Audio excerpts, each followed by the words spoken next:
tous, j'espère que vous allez bien. On se retrouve aujourd'hui avec une leçon sur la phrase injonctive. Avant de commencer, il est nécessaire de savoir ce que veut dire le mot injonction.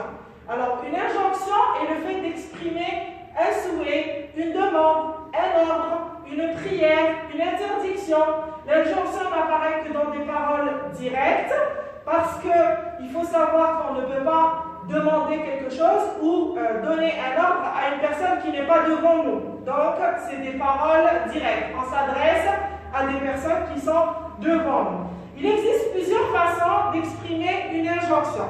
La plus courante d'entre elles est l'emploi de l'impératif. Qu'est-ce que l'impératif?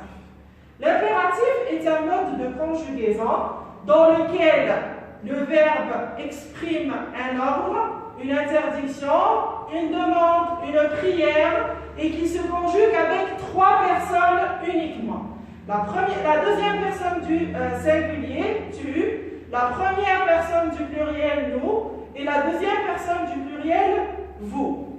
À l'impératif, il faut savoir qu'on commence toujours nos phrases directement par le verbe. On ne va pas écrire le sujet.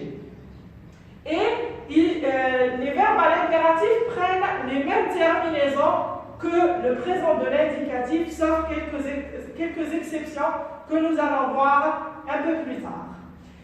L'impératif, les phrases injonctives qui contiennent un verbe à l'impératif se terminent toujours par un point d'exclamation. Exemple, fais tes devoirs, et vous voyez que l'exemple se termine par un point d'exclamation. Alors, comme je vous ai dit, l'impératif va prendre les mêmes terminaisons que le présent de l'indicatif, sauf exception. Alors, si on prend par exemple le verbe ranger, qui est un verbe du premier groupe. Ranger à l'impératif. Donc, la première exception se trouve dans les verbes du premier groupe. Les verbes du premier groupe à l'impératif avec la deuxième personne du singulier, on enlève le S. Je vais dire range ta chambre. Donc, par rapport au présent de l'indicatif, il ne va pas y avoir de S. Pour la première et deuxième personne du pluriel, nous allons avoir les mêmes terminaisons que pour le présent de l'indicatif.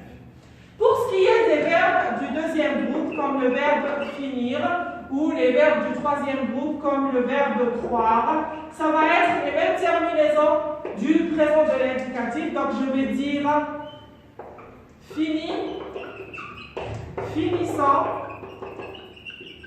et finissez. Et pour le verbe croire, je vais dire croire, croyant et croyez. Voilà, ça c'est pour ce qui est des verbes du premier, deuxième et troisième groupe. L'autre exception, c'est avec l'auxiliaire être et l'auxiliaire avoir et l'auxiliaire avoir. On va les conjuguer comme au subjonctif. Donc je vais dire soit, soyant et soyez. Et, ayant et ayez. Voilà, c'est ce qu'on peut faire comme rappel pour l'impératif. La deuxième façon d'exprimer l'injonction, c'est les verbes de modalité. Les verbes, il faut savoir que les verbes de modalité sont les verbes devoir, le verbe falloir, pouvoir, vouloir. Comment on va les utiliser pour exprimer une injonction? Les verbes devoir et falloir au présent de l'indicatif. Si je dis par exemple, tu dois faire tes devoirs. Il faut que tu fasses tes devoirs. Dans les deux cas, j'ai exprimé un ordre.